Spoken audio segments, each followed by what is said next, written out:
اوعي تاني تفكري تعمليه بالطريقة العادية وجربي بقى تعمليه بالطريقة ديت. اوعي تسلقيه تاني، تعالي بسرعة واقولك ازاي تعمليه. دي مش بس فكرة عادية، لا دي فكرة عبقرية.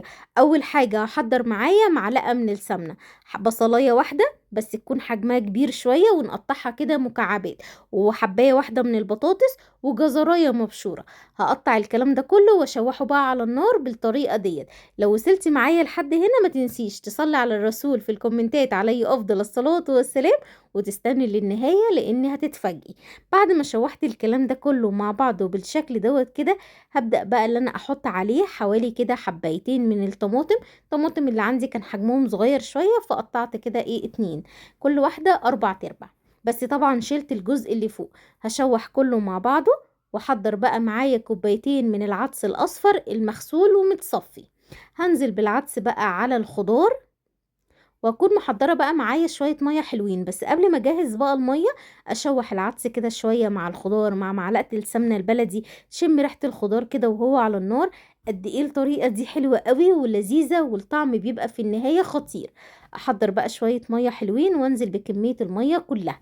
الميه تكون مغطيه الخضار كله بالشكل دوت كده.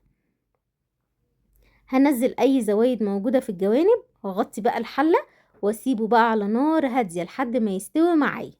في المرحلة ديت العدس كان خلاص استوى، والخضار كمان كان استوى معايا وبقى تمام. هشيله بقى من على النار، واحضر معايا حوالي نص كوباية من الشعرية ومعلقة من السمنة. هحمر الشعرية كويس جدا لحد ما تديني اللون الذهبي الجميل بالطريقة ديت كده. هنزل بقى بحوالي كوباية من المية. انا مش هنزل بالعدس في المرحلة دي، انا بسوي الشعرية في المية لحد ما تستوي معايا.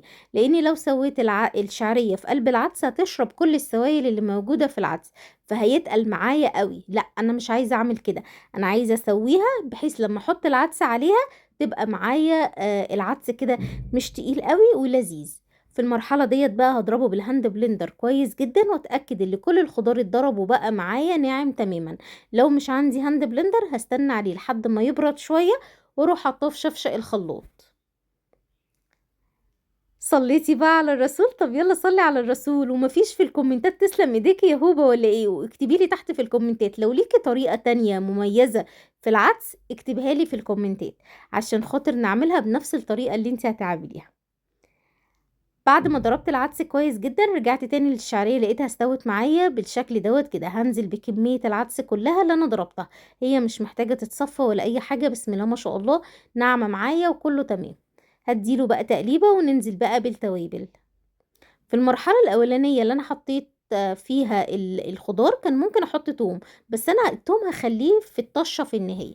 نزلت بقى كده بمعلقة من الكمون ومعلقة من الملح، رشة بسيطة من الكركم ورشة بسيطة من الفلفل الاسود، ودي اختياري.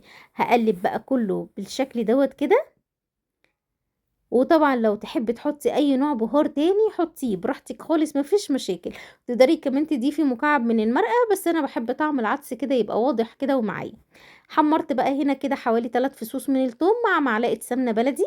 هنزل بالثوم مع العدس على العدس، واديله بقى تقليبة ونغرف بقى احلى شوية شوربة عدس طعمهم حكاية.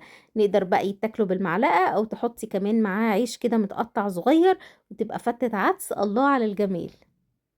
يلا لو محتارة تعملي اكل ايه بكرة، اعملي لهم الاكلة دي لانها سهلة وسريعة.